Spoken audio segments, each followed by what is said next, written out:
Kidlat News Updates.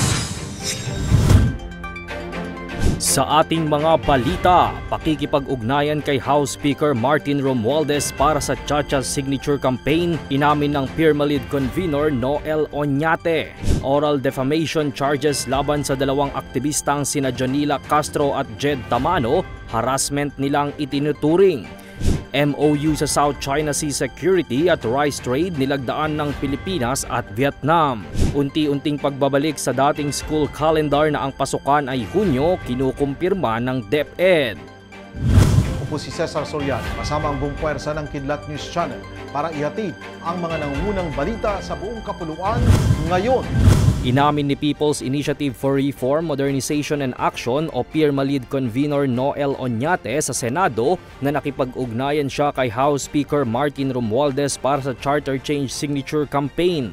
Ito'y matapos ipakita ni Senator Amy Marcos, ang tumatayong chairperson ng Committee on Electoral Reforms and People's Participation, ang litrato ni Oñate kasama sina Romualdez, ako Bicol Representative Elizalde Co at ilang mga abogado sa isang pagpupulong para sa People's Initiative para sa Chacha. It's very clear that Speaker Martin Romualdez is supporting your group po. He is all out behind the People's Initiative. Is that correct? Yes, we coordinate with the Speaker and the Thank you very Congressman much, in getting the give it 3% per back congressional district. That's correct, Madam Senator. Bago pa ipalabas ni Marcos ang litrato sa Senado, una nang itinanggi ni Oñate na hindi kasama sa Chacha Signature Drive si Romualdez at sinabing nakalimutan niya lamang banggitin ang pangalan nito. Samantala, hindi bababa sa 10 mga saksi mula sa Quezon City at Bukidnon ang nagpatotoong sila'y pumirma sa petisyon kapalit ng pangakong ayuda. Isang judicial harassment umano ang iminungkahi ng Department of Justice o DOJ na oral defamation case laban sa dalawang environmental activists kaugnay ng kanilang statement na dinakip umano sila ng mga sundalo noong nakaraang taon.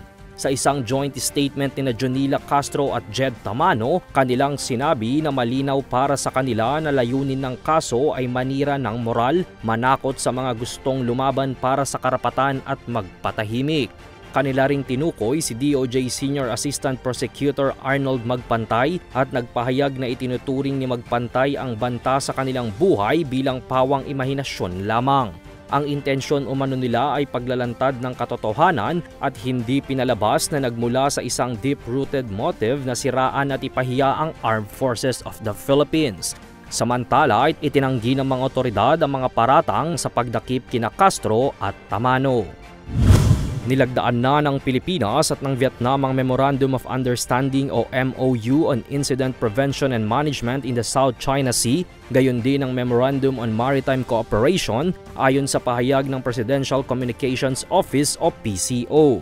Saad ng PCO, ang nasabing agreement ay hakbang upang palakasin ang koordinasyon sa maritime issues ng dalawang bansa na layon ding paigtingin ang bilateral relationship sa pamamagitan ng dialogo at cooperative activities. Samantala, napirmahan na rin ang 5-year trade agreement sa pagitan ng Pilipinas at ng Vietnam sa kasagsagan ng state visit ni Pangulong Ferdinand Marcos Jr.